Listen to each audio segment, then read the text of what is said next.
Good morning to our viewers here in Nigeria and across the world. Thank you for joining us this Friday morning on Breakfast Central. As always, we have the next 2 hours to bring you some of the major conversations happening here in Nigeria and maybe in other parts of the continent. We encourage you to be a part of the conversations via our social media platforms at News Central TV. If you're also watching on YouTube, do well to leave a comment. Just before our breakfast headlines this morning, and also sharing with you what our top stories are, some of the things that very likely will come up, and of course, we've seen in conversations across social media and across the news are the continued conversations on the Ohanaeze elections, that of course, brought forth a new leadership of Ohanaeze Ndigbo. The criticism have been mostly, first of all, those who say that the query is not part of the Southeast. It is, part of the South-South. It's in River State, Port Harcourt, has no connection to the Igbos and no connection to Igbo people. There's, that conversation going on one side, and then there's also those who have completely denounced the new leader of Ohanaeze Ndigbo worldwide. I also have seen Uche Okuku, an interview he granted where he said that there were 2 separate elections held, and the one that was held in the Enugu State Government House, given by, amongst the 5 Southeast governors and other political leaders, is not the election that should herald the new Ohanaeze Ndigbo leader, and that there was a different election that was held in River State, Port Harcourt, that brought forth him, Uche Okuku, as the Ohanaeze Ndigbo leader. So the conversation and the confusion continues, and we will see where this leads. There's also been criticism as to why it was held in Enugu State Government House and not in River State, why it was also held in the presence of these 5 Southeast leaders, Southeast governors, I beg your pardon. And, with the involvement of politics in Ohanaeze Ndigbo, should Southeast governors have any part to play? Should they be involved whatsoever in the election of Ohanaeze Ndigbo in the leadership of Ohanaeze Ndigbo? There have those who have criticized the involvement of politics in the social-cultural organization. And so these are some of the things that we will be x-raying today. And, you might have some argument here or there, for and against that particular point that I just mentioned. But aside that, there's something also pretty interesting that I saw. It's on one of the newspapers this morning, and it is the Anambra State Governor Soludo, who's saying that Nigerians may have paid as high as 10 trillion naira in ransoms to kidnappers in 2024. If you remember, the National Bureau of Statistics put out its own report that, somehow, some way disappeared from its website right after, the little crisis that ensued after that report was put out, where it declared that 2.2 trillion naira may have been paid as ransom to kidnappers in 2024. Governor Soludo is saying it may be as high as 10 trillion naira. It's one of the stories on the Vanguard newspapers this morning. And it's important, because while we debate on what the figures are, 2 trillion, 10 trillion, 5 trillion, the most glaring thing in that whole conversation is the fact that kidnapping still is a major challenge in Nigeria as of today, as of the end of the whole of 2024, and very likely also getting into 2025. It is still one of the major security challenges that Nigeria still has, which is, pretty, disappointing. And so it is one of the things that, in the conversations that we had yesterday, one of the questions, that was put forth is really what will be the metrics with which this government, at the end of its 4 years, will be able to say that, yes, we ran a successful government. We improved on these aspects of the Nigerian reality. We improved on healthcare. This is where we were when we got into office in 2023. Now we're about to, leave office or maybe be re-elected in 2027. This is where we are with healthcare. This is where we were in 2023 with regard to security of the Nigerian life and property. And then in 2027, this is where we are. Will you feel safer in 2027 at the end of this administration's first 4 years, or at least for their 4 years? If they get re-elected, then yes, they get another 8 years. If not, will you feel safer as a Nigerian by the end of 2020, by 2027 rather? Are these some of the things that the government should set, as its own metrics How can we improve policing? Do we need to give the police more funding? Do we need to, do proper police reforms? And when they talk about police reforms, what do they even really mean? Does the government really know what type of police reforms are required in Nigeria today? Are we going to have a much stronger conversation on state police by 2027? Is there going to be an actual change in the Nigerian constitution, because we see how important it is that states then become responsible for their policing? Are we going to get to 2027 and realize that nothing really has changed with regard to security? And that's the thing. If you remember when this administration started, I said it a few times, that every administration and every 4 years that passes, if it doesn't take intentional steps in every aspect of governance, intentional steps in improving the quality of life for every Nigerian, that election really and that administration has simply wasted 4 years of your time and 4 years of your life that would have maybe improved the quality of life that you're living. And those are some of the things that you should keep in mind. It's a waste of your time if at the end of that government they cannot fully, and you cannot, by yourself as a Nigerian, brag that yes, my life truly has seen some level of improvement in my economy, in my security, in the level of education, in infrastructure, in healthcare, Human Development Index generally, that we cannot say that in 4 years we truly, witness a much better quality of life at the end of this administration. Then you've simply wasted those 4 years. And I want everyone to really think about how old you would be in the next 2 years by the end of this, administration's first term. Where would you be? How old would you be as a Nigerian, as a young man, as a young girl, as a man, as a woman, as a retiree? Those 4 years should not be wasted, and we should continue to put pressure on the Nigerian government that there should be a significant improvement to some extent in the quality of life of the average Nigerian, and that includes the security, in healthcare, in the economy, in our infrastructure, in every single way that we can.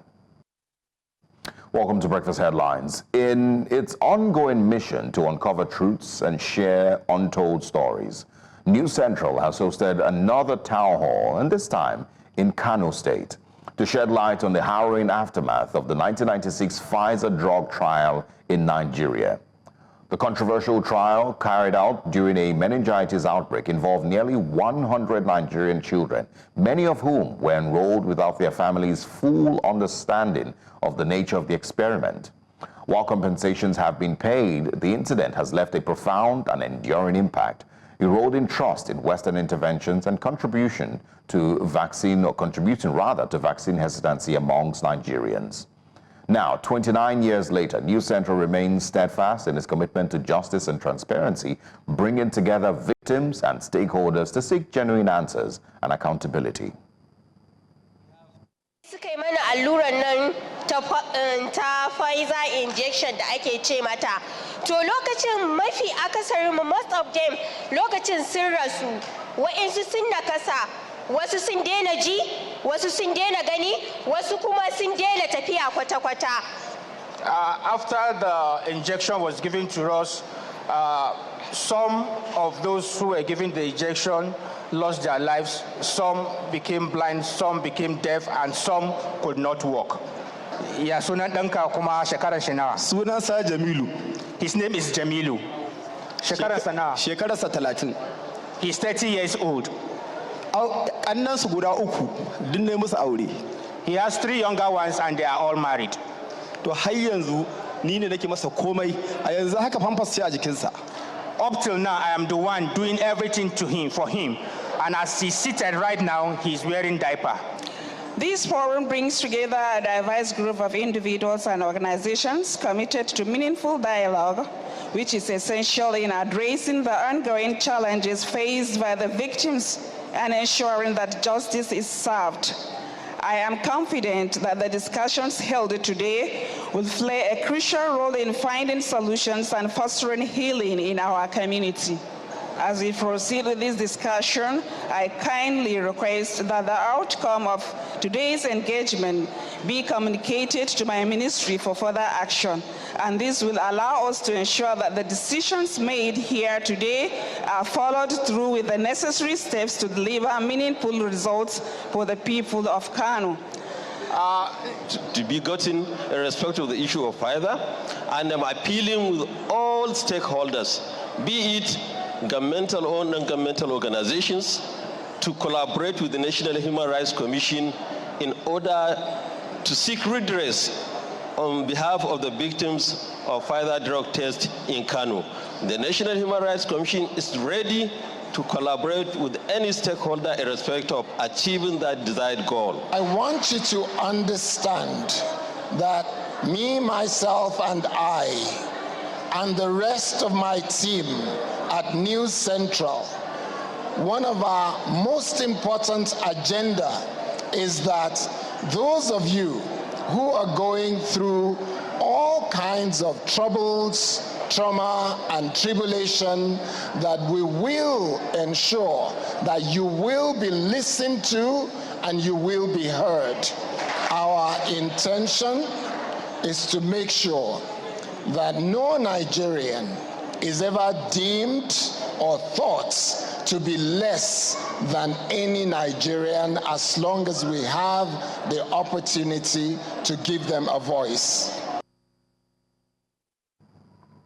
And of course, News Central will continue to follow up on the revelations in that particular case and give these victims a voice. Now, away from that, the Nigerian military says it neutralized 6 terrorists during a coordinated operation against Lakorawa terrorists in the Gudu local government area of Sokoto State. The media coordinator for Operation Fasonyama, Lieutenant Colonel Abubakar Abdullahi, who gave the information in a statement, noted that 5 soldiers also lost their lives during the operation. Troops of the Defense Headquarters Special Operations Brigade, who led the operation, recovered several items, including 4 AK-47 rifles, 160 rounds of 7.62mm special ammunition, and 1 box of 12.7mm ammunition. The military is now calling on the public to remain vigilant and alert in their communities. President Bola Tinubu has congratulated 6 distinguished diaspora Nigerians named by President Joe Biden among the 400 recipients of the Presidential Early Career Award for Scientists and Engineers in the United States. The prestigious recognition, established by former President Bill Clinton in 1996, is the highest honor bestowed by the United States government on outstanding scientists and engineers in the early stages of their careers. This year's awardees, announced by President Joe Biden on January 14th, are employed or funded by 14 participating United States government agencies. The Nigerian honorees include Aziz Butali, Gilbert Lilly Endowed, Professor of Diagnostic Sciences, College of Dentistry, University of Iowa; Ijoma Okpara, Associate Professor of Public Health, Yale School of Public Health; Oluwatomi Akindele, Postdoctoral Researcher at Lawrence Livermore National Laboratory; Eno Ebong, Associate Professor of Chemical Engineering, Bioengineering, and Biology at Northeastern University; Oluwasomi Koyeje, the Assistant Professor of Computer Science at Stanford University; Abidemi Ajiboye, Executive Vice Chair, the Case School of Engineering, Department of Biomedical Engineering, Case Western Reserve University.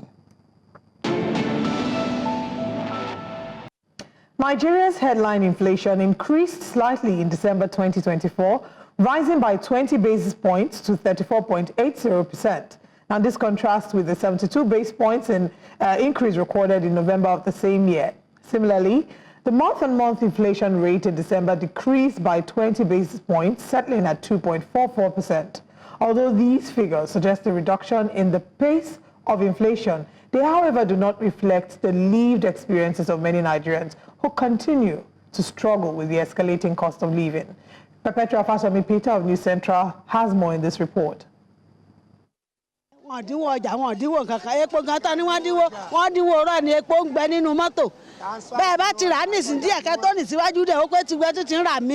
ẹgbẹ́ kí ni ìdíwọ́ tó dín kò sẹ́ni tí ọ̀dà wa lóhùn gbogbo ètò ẹ̀wá ní ìṣẹ̀kọ̀ wá rọ́ ni kò sẹ́ni tí ọ̀dà wa lóhùn. àwọn onílé tún ti gbówó lówó ọmọlé wa èmi tí mo dúró ní ìsìn 10,000 ni mo ń san 15,000 ni mo bẹ̀rẹ̀ sí san nínú January. I'm 73 March this year. I support to dey here again.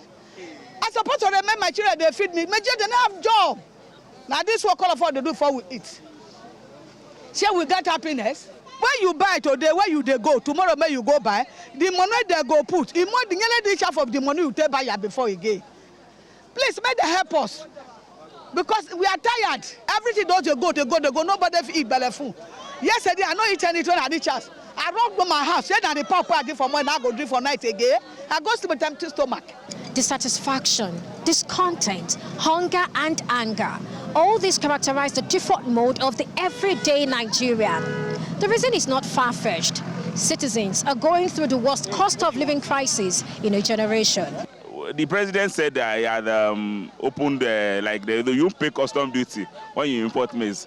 I tried sourcing maize from outside. You find out that this same bag of maize I get for 80,000 naira here in Nigeria, I saw a supplier from South Africa that was going to give me that maize for as well as 30,000 naira. Since when it now gets to Ababa port, that I will now pay Nigerian custom times 3 of the money I paid to buy the maize. So if they really implemented that 180 days window of no custom duty, price of things, everything will drop. If we can't produce enough in Nigeria, the government should open border and import. Let us, if they can import foodstuffs now, everything will drop. While it is important to note that the rate of inflation in December rose marginally by 20 basis points against 72 basis points between October and November, Nigerians want much more than these figures. They want to see significant drop in prices of food, goods and services and less pressure on their wallets. We are suffering. People are dying every day, crying. Things are very expensive. They should just reduce everything. It will help a lot of people. This is stock taking in anticipation of the rebased Consumer Price Index, while concerns are rife that this could lead to a single-digit inflation figure for the country. My question, and that of New Central, is, will that translate to cheaper goods, foods and services? Time will tell, and we will continue to watch this. In Lagos, for New Central, I am Perpetua Fasamipita. Valid questions being asked here. I mean, we did have this conversation yesterday when our guest was talking about the NBS's plan to rebase the economy starting from 2020 and what the implications of this might mean. How, in some sense, whilst it might look like these numbers will drop, right, significantly, but Nigerians will not feel the reality. We're saying here that the pump price of petrol has reduced, but the markets people can't feel it. The everyday Nigerians can't feel it. So what good are these numbers if Nigerians cannot see that translated into their lived reality? When they even say it has reduced, you're talking about the people that, just a few years ago were buying petrol at, exactly, were buying petrol at 185. Exactly. It was even less at some point. Now I'm buying petrol at 950, 930 naira. It reduced from 1,000 naira to 950 naira. That is no reduction. that is not going to have any significant impact on what the economic realities are across the country. So I don't even buy the argument. And unfortunately, that's what the Nigerian government, in very obvious insincerity, wants to pat itself on the back with and say, fuel prices are reduced. No, it hasn't. Nigerians have never bought petrol at 1,000 naira, talking of 900 naira, 950 naira. So, it's an irrelevant, reduction, if you can call it that. And then the rebasing, I feel that in a very short while, many people will completely let go of the National Bureau of Statistics, and whatever figures that they're putting out. A lot of people are going to, completely ignore the NBS, because if you rebase and you say that, for example, Nigeria's, unemployment rate is just 3%. But if you everywhere look across, you go, exactly, people are coming to you telling you, please, I need a job. There is, just yesterday, on my way home, I stopped by at a supermarket and I met, a man who was maybe in his mid-50s, begging. He walked to me, even if he has Lagos, they have a lot of tricks in this city. But he walked to me, and told me that he was looking for a job as a driver. He had come to the supermarket to apply, but right after applying, he still was hungry. He was going home. He didn't have money to buy food for his children back at home, and he was begging that I assist him, which I eventually did. I bought him a carton of noodles because I thought about what can the kids eat. Giving you money may not solve the problem, so buy noodles that will take them for a couple of days. The carton should last them for I don't know how many kids he has. But the point is, if the NBS says that unemployment is 3%, let him rebase further and say unemployment is 1%. The reality is completely different, out there.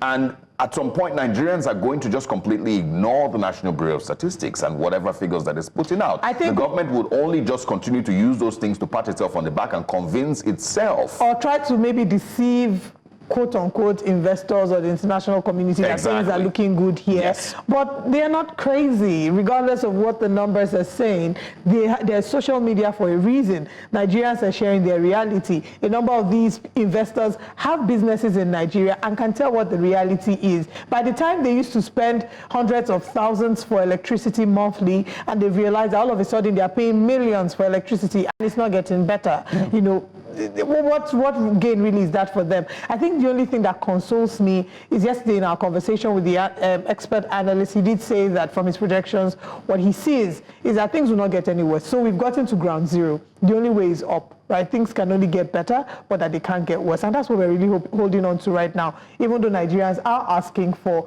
and are demanding for better. Yeah, but the problem with that is you don't know how long you would last in ground zero. Yes. And when you say get better, is it that you would now be able to afford things better, or the price of things would actually reduce? Because I think it's more in regular Nigerian reality, what goes up never comes down. If you say that petrol is now going to be 1,000 naira per liter, everyone is really just going to get used to that. We're just going to adjust and now, figure out ways with which we can afford it. If a bag of rice is now going to be 100,000 naira, 80,000 naira, what we will do is figure out ways with which we can afford that bag of rice. But if you're expecting to come back down to 12,000 naira for a bag of rice, it's not very likely to happen. But anyway, share your personal experiences with us. If you're on the social media platforms this morning, simply tweet at us this morning. Hopefully we'll get to see it. And also on the YouTube comment section. In other stories this morning, the Apex Sociocultural Organization of the Igbo people, Ohanaeze Ndigbo, has a new leadership and elected members. They are the President General, Senator John Azuta-Mbata, the Deputy President General, Prince Oke Nwandinobi, Secretary General Emeka Sibin Udu, and other members of the executive team. Now, following their victory, accolades have continued to pour in. Former Anambra State Governor and 2023 presidential candidate, Mr. Peter Obi, PAN Yoruba Sociocultural Organization, Afenifere, and the Ohanaeze Ndigbo Worldwide Youth Wing have all congratulated Senator John Azuta-Mbata on his emergence as the 13th President General of Ohanaeze Ndigbo. In the midst of this, concerns have been raised on how the new leadership will be able to unite the Igbo community and direct and restore peace in the Southeast, represent the interests of all Igbo communities within and outside Nigeria, and more. We'll be joined by a guest who has followed closely from the pre-election period the emergence of a new leader and what this would mean for the group. We have Public Affairs Analyst Chukwuma Okenwa. Good morning. Thank you for joining us, Mr. Okenwa. Okay, whilst we're trying to connect with Mr. Okenwa, it's important to mention that the Ohanaeze Ndigbo elections did cause a lot of rancor. There's been disagreement as to the leadership that has emerged. We've seen congratulations emerge from the presidency. President Bola Ahmed Tinubu has congratulated John Mbata, saying, showing their support. And we've seen congratulations, of course, from the River State government. The River State governor is said to be a close ally to the new Ohanaeze Ndigbo leader.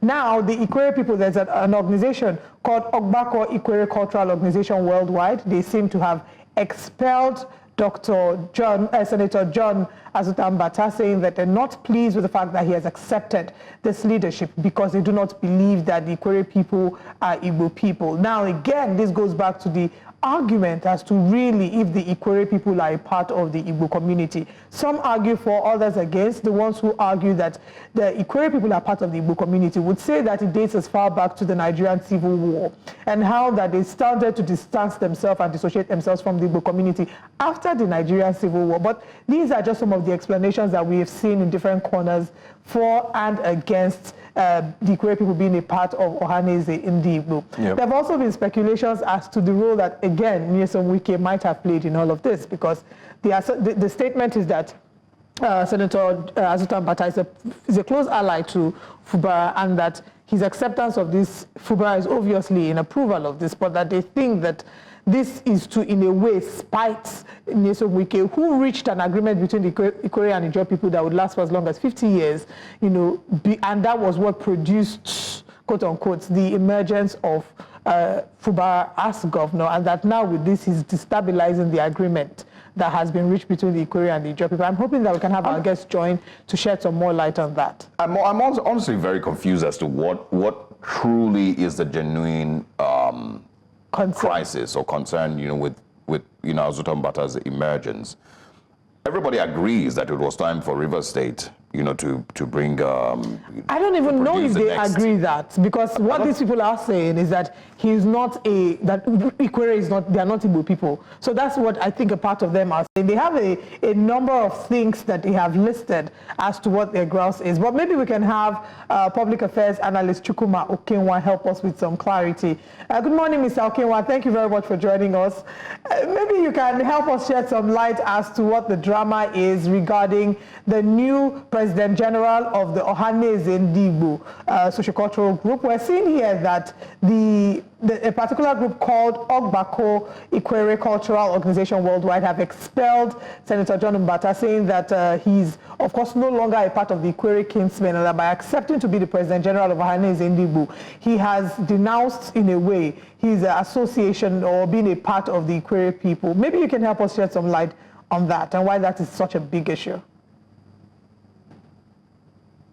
That what we see playing out is what is regarded to as maybe when you look at the studies in humanities, right, and social sciences, these are post-war realities, and typically in Igbo language we call it one name before the war, like we're together before the war, and very typical of what happened with the Germans and the Austrians. Austria is not different from Germany. As a matter of fact, Hitler happened to come from the Austrian part of the German Federation, you know, before the war. And the interesting thing is that because of the heinous crime he committed during the Second World War, they simply dissociate themselves from anything Hitler. And that is why, like today, the Germans will tell you that the greatest achievement of Austrians is actually to make a Beethoven, who was known to be a born musician in Germany, to make him an Austrian and to dash them Hitler. So that's what we see typically. So before chapters 1967 to 1970, the war that almost tore the nation apart, you know, we had like that level of regional integration. The Eastern Nigeria, you know, were referred to like a group of people, Igbos, culturally, language-wise, the names. And I mean, I do not see any much difference between myself as an Enugu man and someone that is from Ikwere or Abo or even Abakaliki. Yes, the reality is that there are dialects. I mean, there are some parts of Igbo that when they speak, you know, I sometimes struggle to understand, but when you look at it culturally, you discover that you are all one, right? You know, you are all connected. So it's actually the post-war realities that we see that is playing out. All right, and maybe if you can speak to the allegations. There are allegations that this is being backed by former Governor Nyesom Wike, and that there's a group that I think they're called the RRM, and that they have, of course, said that they're the ones who rejected Senator Azuta-Mbata as the President General of Ohanaeze Ndigbo. Do you think that this might be a bigger political picture at play beyond, you know, what meets the eye? You're saying that it's post-war effect, but do you think that there's a political undertone to this? Yeah, there is certainly, and of course, like what we see political actors doing is to leverage on the fact that there is that disaffection already, because over the time, like right from university days, right from NYSC, when I get to like meet people, you know, our brothers from maybe the South, and I'm like, oh, come on, what's your name? And the person say, my name is Chiwo, and I'm like, Chiwo, is it Chimwe? He said, well, that's their own version. I said, so what tribe are you?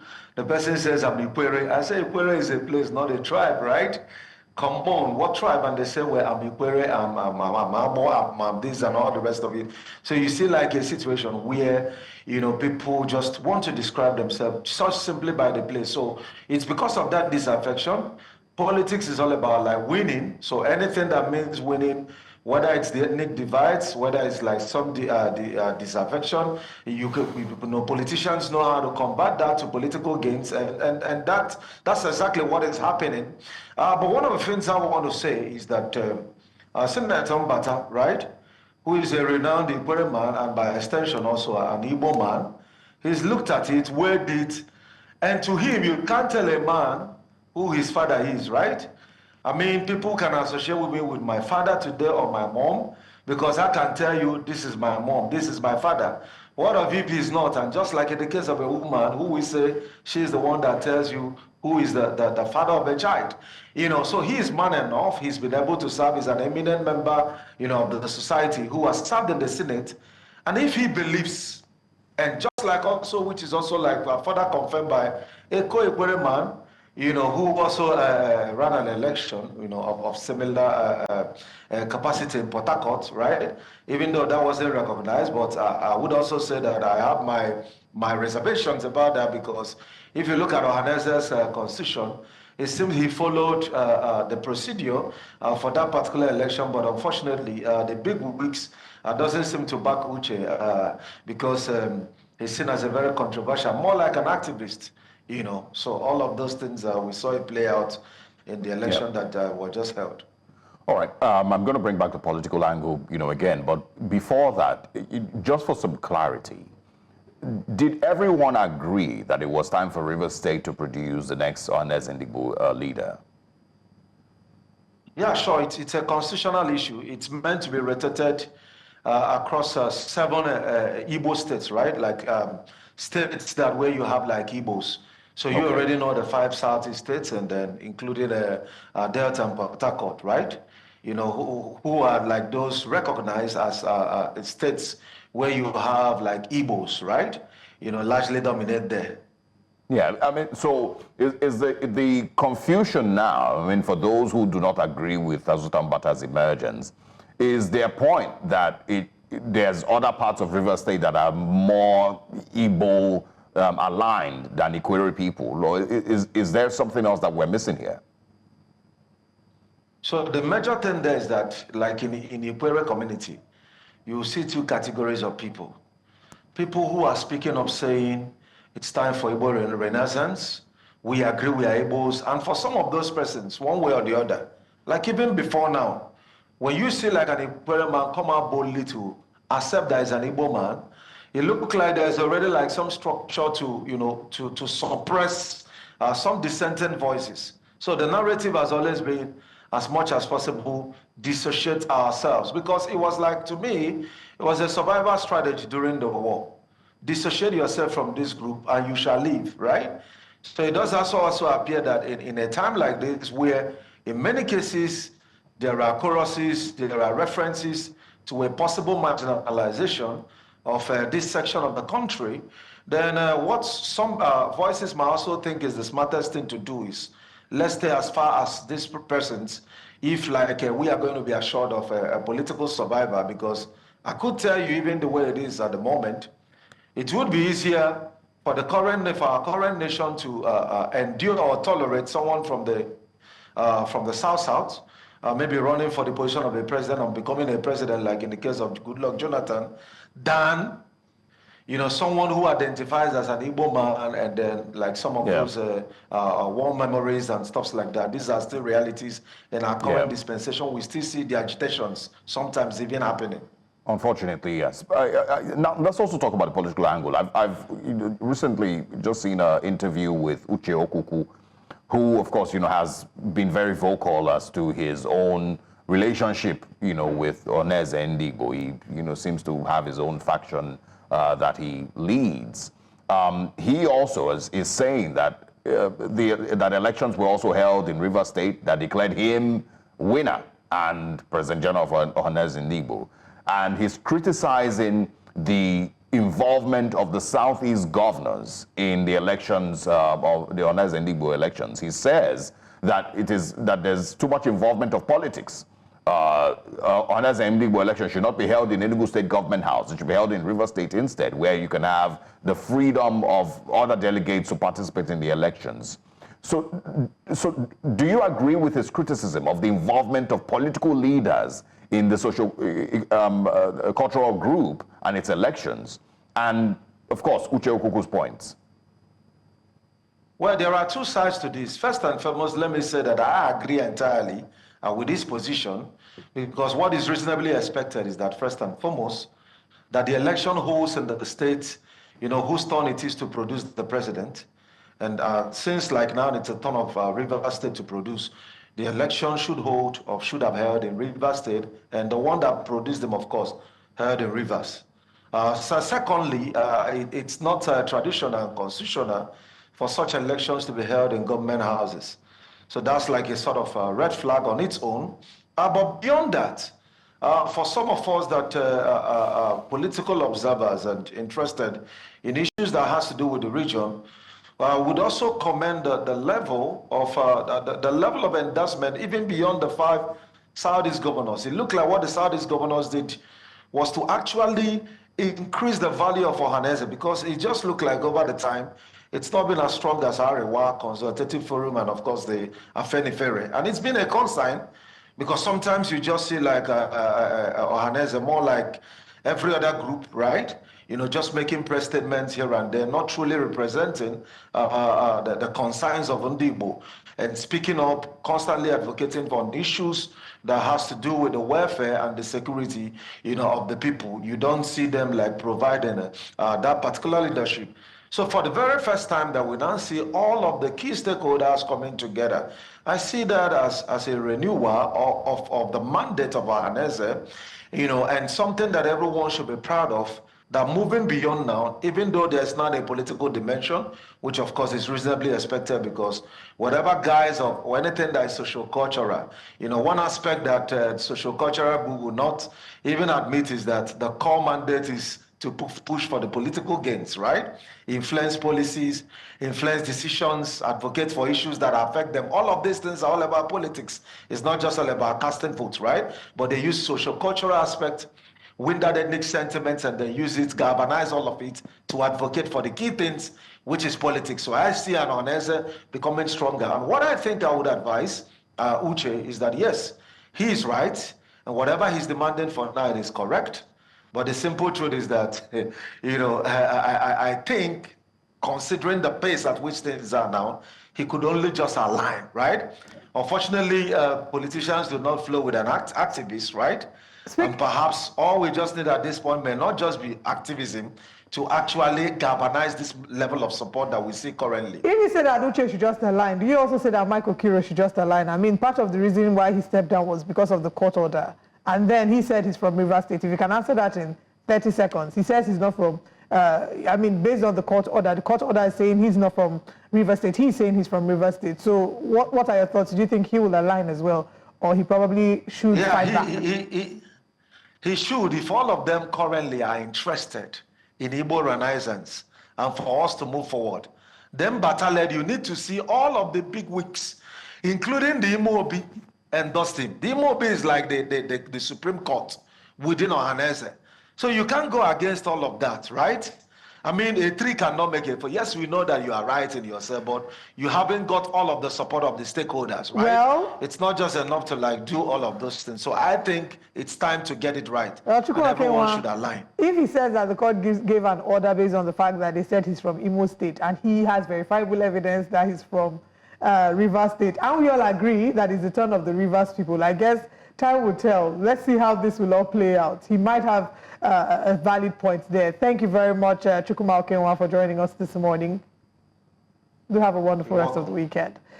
All right, and now let's move on to other stories. In his defense of the 2025 budget proposal before the Joint Committee on Electoral Matters, Chairman of the Independent National Electoral Commission, Professor Mahmood Yakubu, says the umpire will need almost 126 billion naira to finance its operations in 2025 and prepare for the next election in 2027.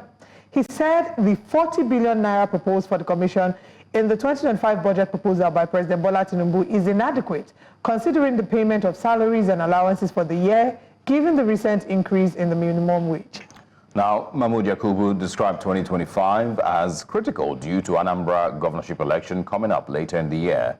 The area council election scheduled also for February 2026, party primaries and by-elections, and the budget for all of that, including the 2027 elections, is not in the current budget. Now, let's look at INEC's previous performance vis-a-vis its request for a hefty sum to run its commission and the road leading to the next election cycle. We have joining us, Program Officer Elections, Yaga Africa, Paul James. Good morning, and thanks for joining us.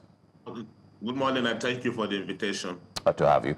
I probably will start you with just asking, if INEC's real challenge is financial. Is the problem that you think INEC has as an electoral body, is it mostly financial and its ability to run free and fair elections? Well, INEC's problem, like every other government agency, may not just be limited to finances. I agree there could be other administrative issues and also dealing with all us. Agencies that are supposed to be directly related with people and politicians. This concern of trust deficit is always what you see in the electoral space. But if you limit it to the current request by INEC, they need to administer election, and if they want to administer elections, they need resources. I heard the hue and cries from Nigerians about what the commission is currently requesting.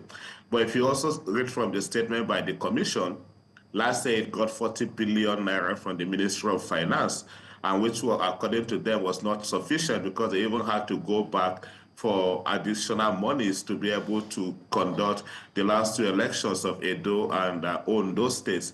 And based on that, of course, Commission has over 800 offices, 774 in each of the local governments and also the 36 states and the FCT, over 14,700 staff, over 51 political appointees that are also working with the Commission that also need to be remunerated. But beyond that also is the daily running of its offices and also the other administrative things that the Commission does. So I think coming up with that request by the Commission is not misplaced. It's just for us to begin to see how we can situate this, especially in the context of how do we minimize the cost of elections in the country.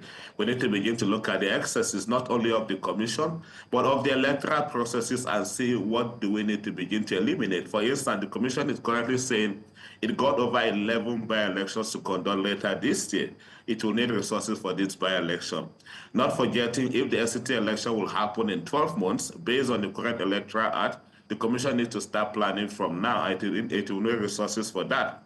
So this year, you've got the Anambra election coming in on November 8th, FCT election happening later next year, and then you got the Ekiti and Osun election that Commission also need to start planning for. So I'm guessing it is within all of those contexts that the Commission chair is coming out today, coming out to the National Assembly to make such requests. Okay, so what do you, from your perspective, would be a fair ask? Now, you said that it's agreed that INEC does need more money because, of course, a number of things have increased and every Nigerian can feel the impact of the inflation. What would be a fair ask? They're saying from 40 billion from last year, they're asking for 126 billion naira this year. But what would be a reasonable ask? I think INEC also provided solutions for Nigerians to also look through those solutions and see what is practicable. For instance, if there is one area that I think Nigerians spent money more, it's on conducting elections. If you got 11 by-elections coming up later this year, we need to begin to think within and see what can be done. For instance, you got the Edo State Governor, Senator Monday, that had been elected and used to be a senator. Could it be a case of just going back to the political parties and say, hey, can you replace this person, other than going through the route of conducting elections? Since currently in the country, it is understood that elections are conducted. I mean, it is a party that is on the ballot and not the candidate. If that be the case, can we start looking at that? And I know if that will happen, you need constitutional alteration, you need a lot of reforms. And I think the time also for me is right, especially as these reform issues of the front burner at the National Assembly. Maybe we need to look through those and see how that can truly work. The Commission will always, if you also read through the lines, each time the Commission will tell you about it's doing so much. Nigerians may complain, what do they do within the 4-year cycle of elections? Managing an election or by-election for the Commission is huge. Beyond that, party monitoring and all of that. Part of the request I think that has been coming from the Commission is, can Nigerians, if you like, take off some of these burdens from them? But we'll stay with the conversation at the moment. If we want to manage or limit or reduce the cost of our elections, we look within the body that operates that, the Commission. If by-election has been the challenge, can we go back to the Constitution and see how we could fix that? That once a candidate dies or once a vacancy is declared, can the party just nominate a replacement so that the body can then shift to the political parties to begin to, to concern itself about conducting party primaries and then getting other replacements for whoever was supposed to be, whoever had died or whatever vacancy has been declared, maybe by virtue of promoting to other ranks within, the operations of government. So I think for me, that is what we need to start looking at. Yeah.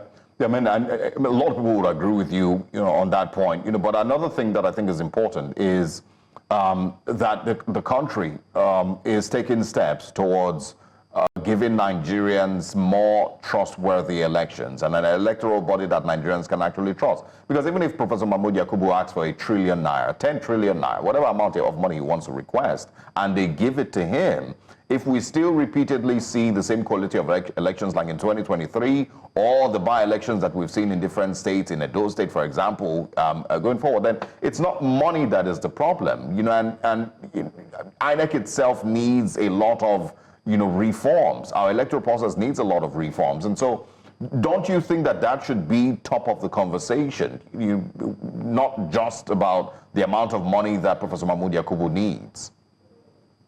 Thank you so very much. That's a wonderful question. I would say, I agree with you. Nigerians will be asking for value for money, but it's also beyond INEC in this context because the Commission only has 14,700 regular staff. Every other person that works around our election are ad hoc staff that support the Commission. You've got 176,000 polling units nationwide. Edo had about 4,800 thereabout. Ondo had 3,900 polling units. Most of the persons that administer those elections are Nigerians. I agree. They also have to deal with other external pressures, and I think those are the things that we want to look at it broadly. One, they are the sort of ad hoc staff that are also selected to work with the Commission around our elections, but importantly also the pressure you get from the political class. When the Edo election happened, I for one had shouted that the number of politically exposed persons that were in the state was just too much, and we don't need that in our elections. If you recall, you got almost every state governor in the state trying to see how they can get favor for their political parties. You got even the Senate president in the state. At some point, I think even the vice president was also in the state. The same also happened to Edo. And what we are beginning to see is that the politicians are now shifting even how political engagement. You don't see much of pre-election or electionary campaign by politicians. On the election for once, campaign didn't start until the middle of October. Go and check the records. APC, PDP, all of that. They started their campaigns from the 15th, political campaign, public campaign from the 15th of October, barely a month to the election. That tells you a lot, that politicians are not beginning to think about other tactics of manipulating the process. Save up, manipulate the election on election day. And how do they manipulate? If they don't get the route of the voters, they will get the route of the election commission. So we also need to be speaking up for INEC and protect that institution.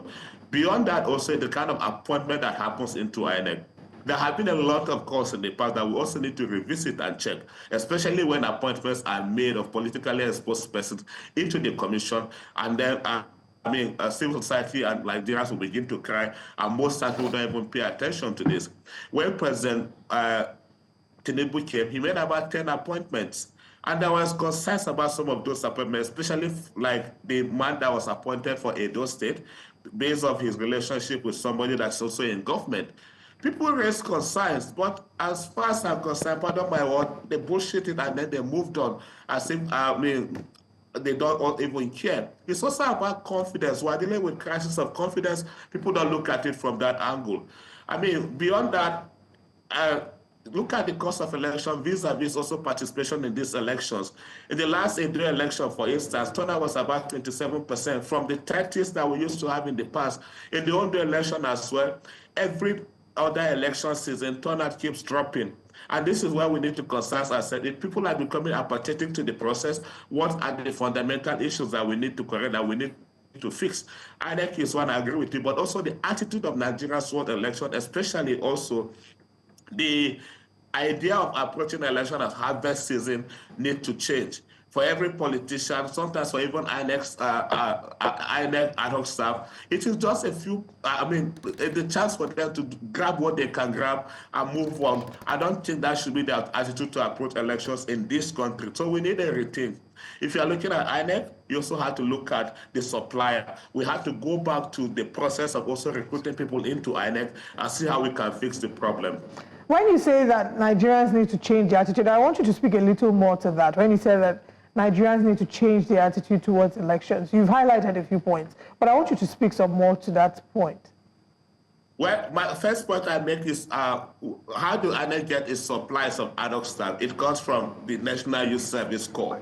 Maybe we need to be more stringent about those appointments. If people are appointed and if there are issues or concerns about those appointments, maybe we need to revoke the certificate of persons that manage the process in that polling unit, one. Number two, we also need to go back to the university system. The people that assist INEC sometimes are lecturers in collecting results as the returning officers. You'll be wondering why a lecturer that will fail a student for not properly calculating their scores, or writing their exams, will be the lecturer that will come and be struggling with adding enough figures of just 18 political parties in an election in the country. We need to go back to the fundamentals. If it is the basic arithmetic that is the problem, we need to fix this from the grassroots. Otherwise, Nigerians also need to be humble enough. If they don't know how to do this, they don't have to be in the process. They don't have to be part of it, especially for those lecturers. INEC on one part, I agree, but the Nigerian issue, the Nigerian factor, the politicians, the people that are involved, go back to NYS to see how they can be more stringent about the people that they appoint to manage the elections. Go back to the university system. If that is not working, we could go back maybe to other agencies, even to the Nigerian Union of Teachers, and see if we can begin to feature people that are competent and are committed to the cause against the next round of elections. There's always a way, a place to begin from. And then I agree, we can always stay with the INEC. I mentioned INEC, the problem of appointment into the commission. For the appointment of the INEC chair, at the moment that is the prerogative of the president. Also the appointment of the resident electoral commissioners, that to some extent even the commission headquarters doesn't even have control about them. While these persons are appointed, of course, they barely even answer to the national headquarters. So we need to fix all of this encumbrances in the process. I think it will help it. Yeah. Final question for me would be on, the budget defense, generally. We've seen even some groups walk out, of the sit-ins where the budget defense is being held.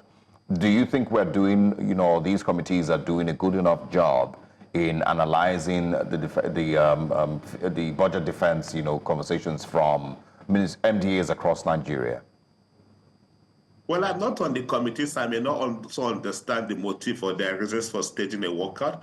But honestly, sometimes if you go through the Nigerian budget, you will cry. It's always very painful, almost like a repetition of templates every year. You could go through budgets and see the previous day we're talking about buying consumables, buying printers, and all of that.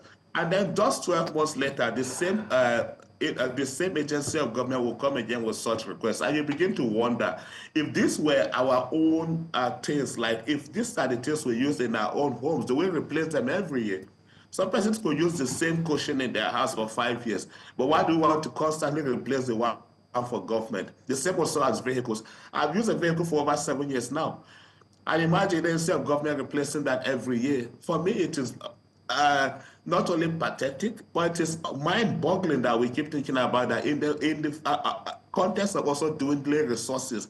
I think we need to look from that angle. If you listen carefully to persons, committees chaired by people like Oshomole and all of that, they ask the fundamental question because sometimes they also have industry knowledge of these things. And for me, that is also what is important, that you understand the space, you understand the industry, and also what is needed. But coming back every time to be repeating some of this, most times it breaks your heart that even the people that are making the presentations of those budgets, it's like they did not even take the time to truly go through or study the budget before the presentation, because probably these are just put together for them by staff from the office without proper briefing about the contents of the budgets.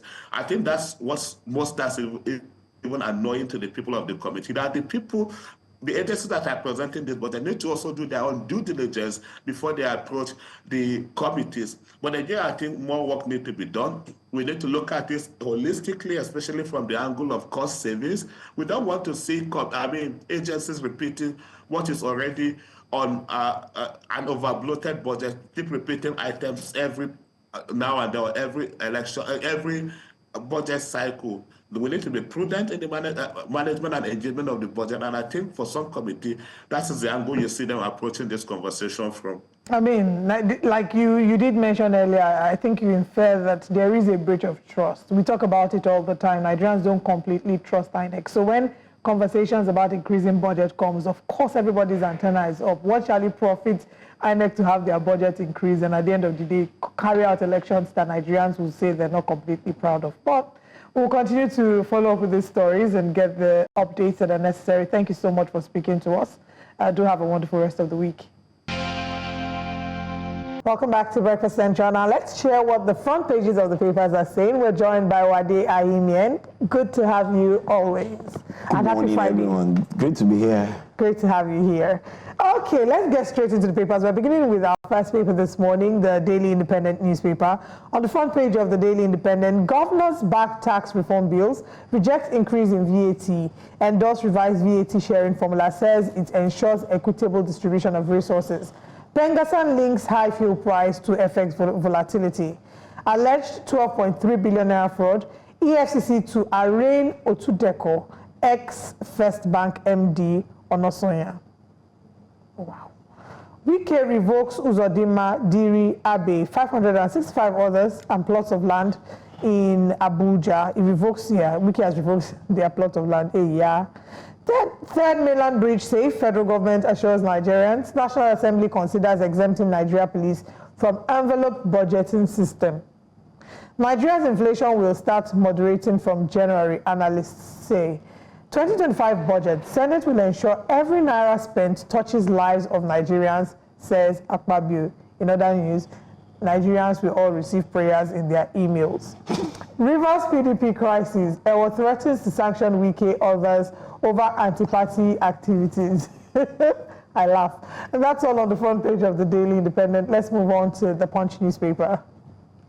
On the Punch this morning, Dangote Refinery projects 650,000 barrels per day in June as it plans crude import. Facility now producing 500,000 barrels per day as officials look beyond Nigeria to meet demand for product. Governors propose new VAT sharing formula, okay tax bills. Defense headquarters blames foreigners for renewed terror attacks. 12.3 billion naira fraud, EFCC to arraign Otudeko, ex-First Bank MD on Monday. The drama obviously is continuing, and in the First Bank, slash shareholders, slash other names that will not be mentioned, crisis. Pengasan projects petrol price hike as crude costs rises. Fubara, Wike camps clash as police occupy Rivers PDP secretariat. And also Okungad arrested for alleged defilement of 6-year-old. Sad story. Those are the major stories on the Punch newspapers this morning. And now let's move on to the Daily Trust. On the Daily Trust, tax reforms make the big story again. Governors reject VAT hike, propose new sharing formula. Stop scrapping of TET fund, Naseni Nita. Families of Zamfara airstrike victims demand compensation. Israel kills 75 Palestinians amidst ceasefire deal. Come on. Presidency to Sanusi, don't undermine our reforms. Oil and gas, Lokbobiri assures of sustained collaboration. Truck kills 6 family members, 8 others in Benue. Abuja Kaduna Kano Road ready in 14 months, says federal government. And final story, 6 terrorists and 5 soldiers die in Sokoto gun duel. That's all on the Daily Trust. Let's go now to the Vanguard. All right, final story, final paper this morning. On the Vanguard, tax bills, governors offer new formula for sharing VAT proceeds. VAT proceeds, how hardship drives some Nigerians to look for food in garbage. Influx of ISWAP, southern governors mobilize, activate regional security. Federal government to Emir Sanusi, we don't need your approval for Tinubu's laudable policies. And also crude oil price will dictate petrol pump costs, says Lokbobiri. A rowdy session in National Assembly as IGP presents 2025 budget. These are the major stories. I think we probably should start with the governors and the reaction to the tax reform, and of course rejecting the increment in value-added tax. Well, so did they reject the increment? Yes, they rejected the new formula of 60% derivation and went back and then moved derivation from what it was, 20% to 30%. So just switch it and leave the 50% equitable distribution. Yeah. I don't know if the president will agree to that, but they've agreed to all other aspects of the tax bills in principle. I'm sure they will go back again and come back and come to an agreement at the end of the day. What I see, and this is my opinion, is 40% derivation, 30% for the other parts, equity and the other one. The thing about it is, I think they've been trying to do that, which is the Fiscal and Tax Committee trying to explain to all the stakeholders why and how it would work, which is something that should have been done at the initial stages. Because when you understand the way value-added tax works, then you would understand that it cuts across value addition from production right to the point of sale. The only thing is that people say it's a sales tax. Yes, it is a sales tax because it's collected at the point of sale. But it doesn't mean that people haven't created value along that line. And in understanding that makes it easier for you to know where it has been derived from and where it has been collected, which is something I think those in our profession, accounting and taxation, need to step back and start to do properly, rather than just say, oh, it was collected here and as such, this person owns all the value that has been added to a particular product, which is not the case.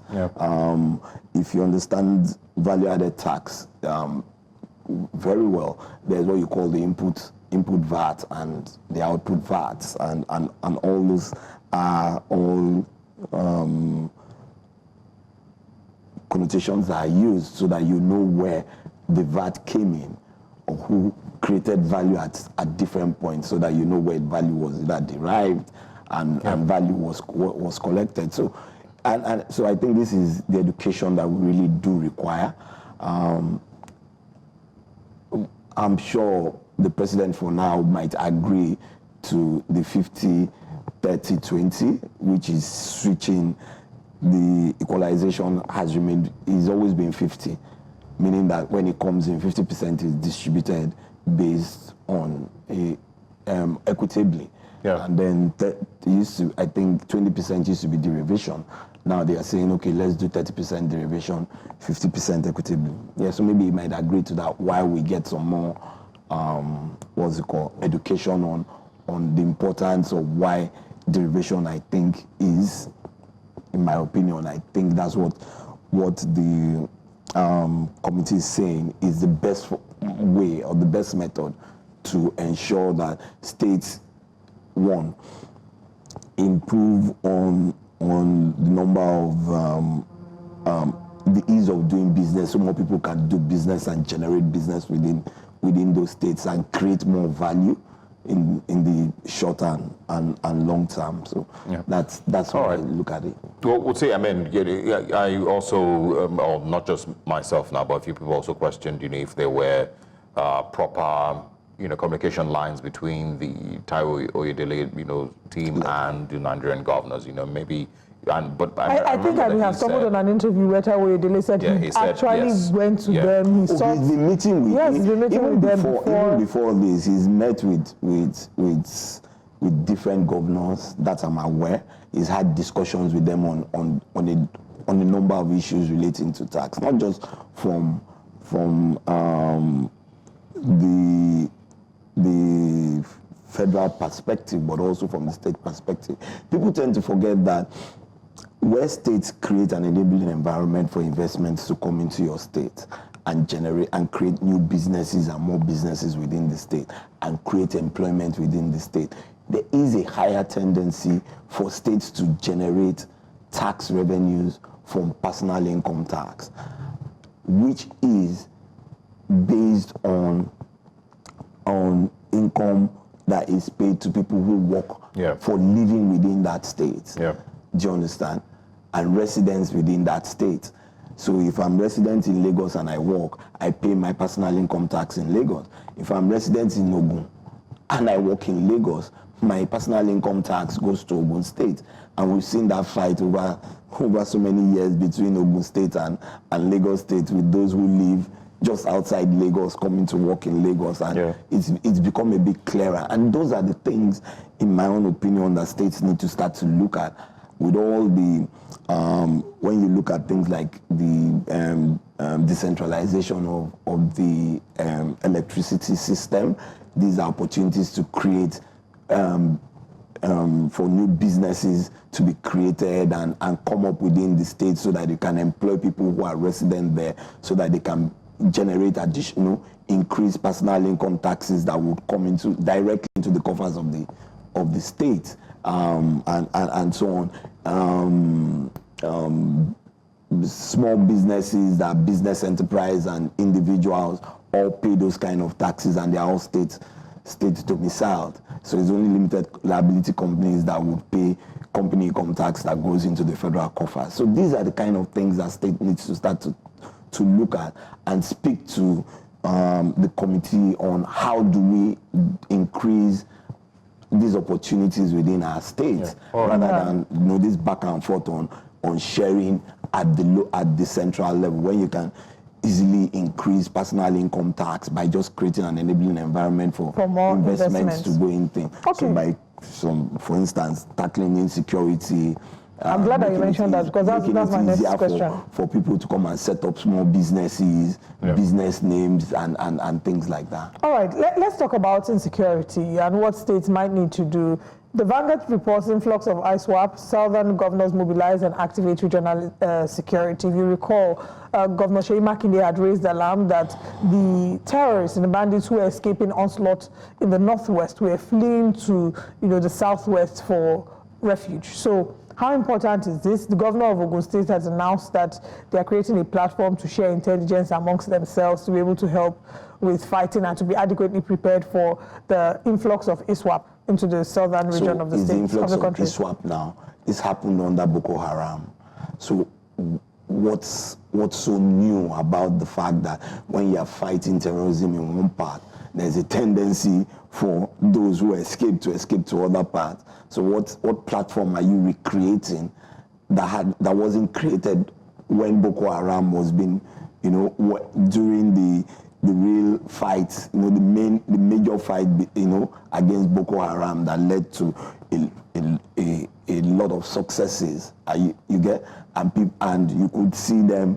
You could see some people who were, fleeing to different parts, and some of these are the people who they've gone to other parts in the north and set up, their own terrorist organizations in affiliation with other people and so on. And this is a usual occurrence all over the world when you're fighting terrorism. They tend to those who move tend to move to places where they would have some form of safety in the short run before they can create a new haven. So if that's what has been happening, then if you are just about to set up the platform, isn't that late to share intelligence? Because it happened during the onslaught on Boko Haram, which is less than 10 years ago. So what's, and that's yes, laudable, but that system should be, maybe it's already in place, because I believe that the exact word I read was activate. It's not something that we need to throw out into the what's it called, because if the system has been in place, then it's just for you to work the system and ensure that governors are receiving the right intelligence, security organizations and machineries across the states are receiving the right intelligence from the different parts of the country, as it relates to them. But let's remember that security is central. So even if you have the military bases, the police, the naval bases, all these they work from a central point to work with the states, and so central intelligence will come. So those are the things that I think, in my own opinion, more security meetings within the state, so that once the governor is getting his daily briefs or his regular briefs, then they know how to deal with it within that space. All right. Now talk, energy. Dangote Refinery projects 650,000 barrels per day in June as it plans crude import. Where do you think we are with regards Nigeria's petrol, sector, currently? Well, and of course, if this is great news. Well, I see it as another business transaction for Dangote. Great news. How? Yes, great news that Dangote is going to hit the 650,000 barrel mark by June. They say currently they are doing 500,000, which is ramped up from 50% in June when it started June last year, to almost 100%, which is great news. But if they are going to, but let's understand how refineries work. Refineries refine crude. So people either they get crude and refine, or those who sell products buy crude and bring it to refineries and refine and take away the products, and about 16 or 17 different kinds of product come out of crude. So whichever one is decided that based on the agreement is what you take away. So if Dangote also wants to buy crude and refine as a refinery, of course it's allowed, it's a business transaction, and you would evaluate that process into your overall cost of production and how much whatever products come out from it, whether it's petrol or diesel or jet or LPFO, you just name them. I said there are about 16 or 17 byproducts that come out of crude. Yeah. So does this also point to a reduction in our reliance of petrol imports? Does it? Not necessarily, because people will decide where you want to buy, and it's dependent on how much it's going to cost me to put it into the petrol stations. That's like I continue to say, it's a business. Yeah. It's a business model. So what's my model?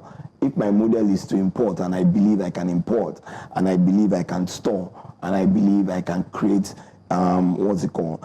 Usually, what usually tends to happen is that many of the refineries have large capacities what you call blending facilities, that you're able to blend different grades of crude, products that come out of crude, and get into the specification for wherever it's needed to go. Nigeria has a specification, so does Ghana, so does every other country in the world. And refineries are continually working to ensure that when they refine products, because crude, all sorts of crude, the ones with high sulfur, the ones that come from the Middle East have high sulfur, but they sell, and they use them to create petroleum products and other byproducts that come out of it. We should just focus on running this business are you with me, as a business, in my own opinion, rather than continually playing the politics of whether we're giving Nigerians petrol or not. What happens to all the other 16 byproducts that come out of crude? Who speaks about them? And we barely hear any exactly about, diesel, jet. Dangote has been selling jet and diesel. People are buying. I've seen details and data of it selling since it started off with diesel and jet, actually before petrol. So nobody speaks about that. And these are the things we need to be speaking about so that we also know how much of it is coming into the market and how much of the other byproducts that come out of crude is also coming into the Nigerian market. All right. Also on the Punch, if you look at the top right corner of the Punch, I'm not sure how much you know of what might be going on with First Bank. It started with a couple of maybe 2 weeks ago or so, some crisis between shareholders and Femi Otedola, and since then it just seems like there's been some ruckus going on. But on the Punch there it says 12.3 billion naira fraud EFCC to arraign Otudeko, ex-First Bank MD, on Monday. I didn't even know that EFCC was investigating Otudeko. If that's what the Punch says, well, let's wait till Monday and see whether they're going to be in court. And if they arraign them, we see some things on the pages of the newspapers, and then the next time we hear about it is, they didn't have all their documents that they needed to use to process it, or they've arraigned them and then they've been granted bail. So really, it's my legal friends will say is in the territory of the courts. Yeah.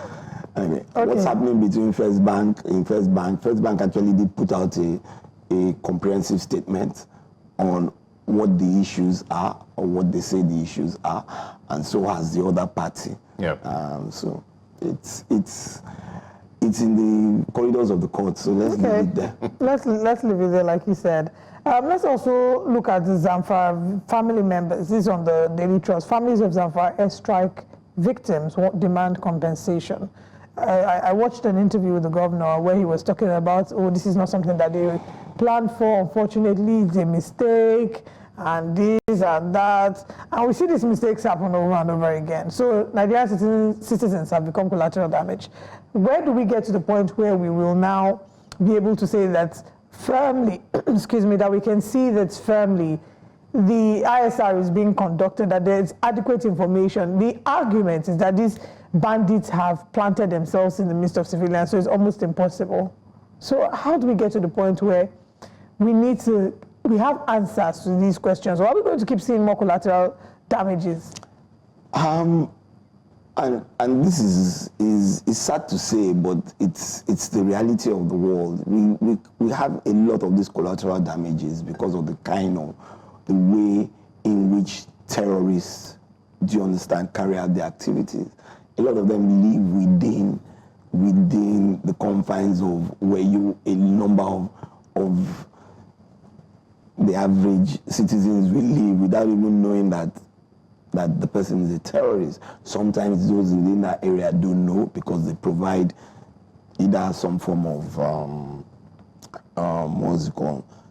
contribution to the economy that makes the economy that boosts the economy.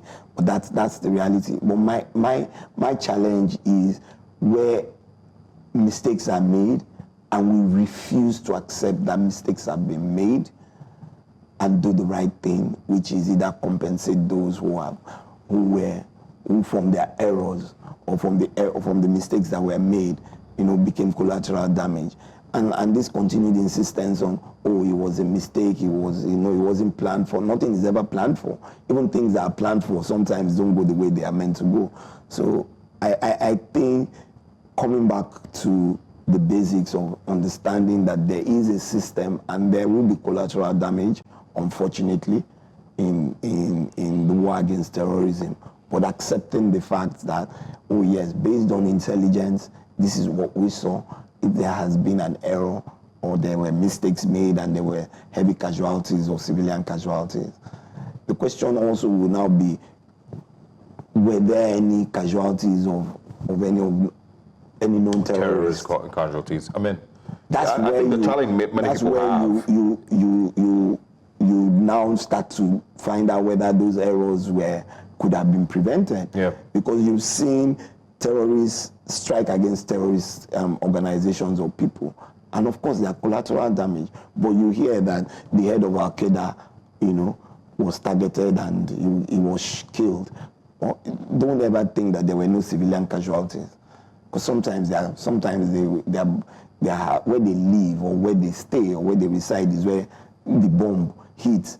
The most important thing for those who carry out the attack is to ensure that they eliminate the target. But of course, there might be other people who might, who would come out as collateral damage. But they usually do acknowledge that. Yeah, well. Anyway, I think we need to end the conversation here. The battle continues, obviously. We celebrated Armed Forces Remembrance Day on Wednesday, 15th, yeah. and so this week is mostly just to once again celebrate those who are putting their lives on the line to ensure Nigeria stays safe. On the Daily Trust, it says 6 terrorists and then 5 soldiers died in Sokoto Gondio. So as you celebrate the death of 6 terrorists, you also are mourning, losing 5 soldiers at the same time, which is very sad. My sympathy goes out to their families. Yeah, absolutely. Wade Ahime, thank you very much. Thank you for having us. All right. All right. Now, let's, of course, take a quick break. When we come back, we have more stories to share with you before we get to the end of the program. Stay with us. Welcome back to Breakfast Central. In Nigeria's bustling city of Lagos, children in the Makoko area swim and play in filthy water surrounded by garbage. However, in this densely populated community built on stilts over the Lagos Lagoon, children are facing significant challenges just to access education.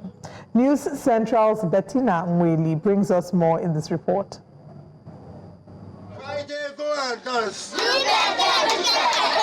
For many children in Makoko, the journey to school involves crossing open water in buckets and plastic basins. These improvised vessels, often small and unstable, are their only means of transportation to nearby schools, and this dangerous journey exposes them to significant risks. Actually, I use this to go to school because we are lacking of boats. Most of us, we use this to go to school. And if I tell the driver should pick me to school, sometimes they say that they request for money. The money is actually, sometimes they say that I should pay 200, sometimes they ask for 250, and I don't have money to pay for it. I don't know how to swim. Sometimes the water has to enter my mouth and pass it for me. Sometimes I'm malaria, sometimes all these sickness come to me like, so my mom has to buy medicine for me. The lagoon is highly polluted, serving as a dumping ground for waste, including sewage and industrial runoffs. Prolonged exposure to such dirty water poses serious health risks, including skin infections, waterborne diseases like cholera and typhoid. Makoko parents say they have no other choice. With limited infrastructure and no bridges or proper boats for transport, children and families are forced to make do with what they have. Meanwhile, the community has called for urgent intervention to address these dire conditions.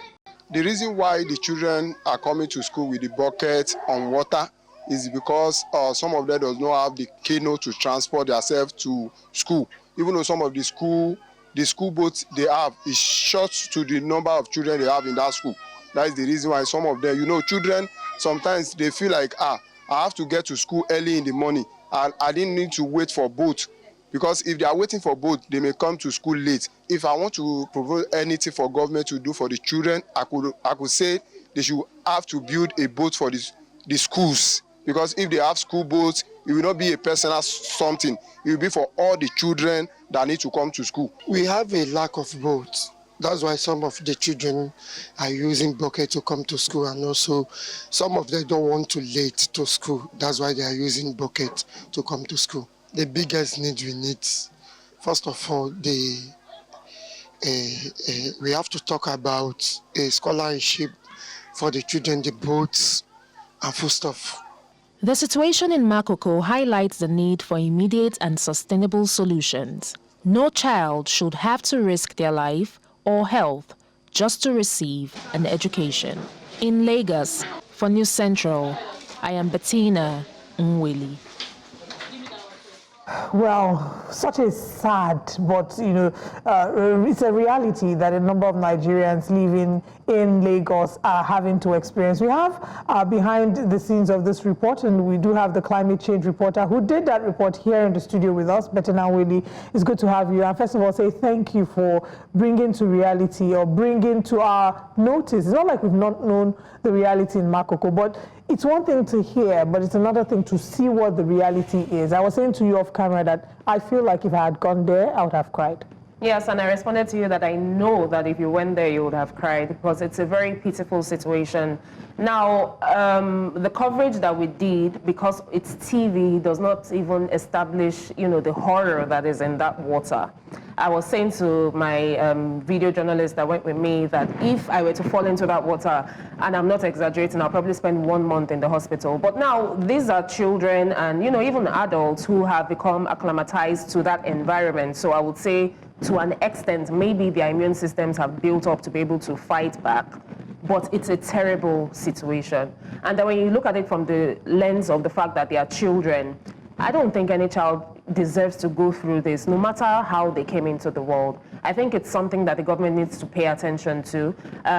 We all cannot be rich, but at least make it a bit conducive for them. This is below human rights living, and it shouldn't be allowed.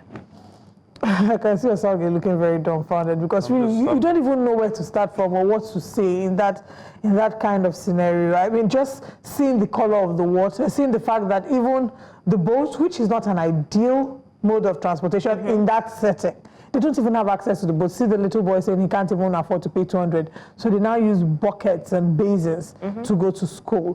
What was I don't know if you were able to get maybe to speak to other people or get other stories that maybe you couldn't show us in the package.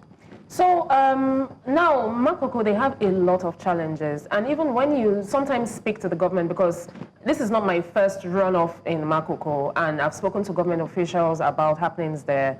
Last year, I did a story there on clean energy, and I got to speak to some people in power in the Lagos state government about, supplying these people with at least gas. And I was made to understand that that had been done in the past. But you would now ask yourselves that, what happened to the gas cylinders that were shared to them? I'm probably sure a lot of them had to sell it because, first of all, you're giving me gas. I haven't seen food to eat. So, of course, I would try to make do fill the gas? With what I have to at least create a better living for myself. They have to feed, they have to clothe, and because of the kind of environment that they live in, they're also prone to different kinds of, sicknesses and diseases. Now, another thing I want to bring to the forefront is the fact that even if a lot of people keep saying, oh, they should demolish the place, that place shouldn't even exist. We're trying to make Lagos, a world-class kind of tourism center.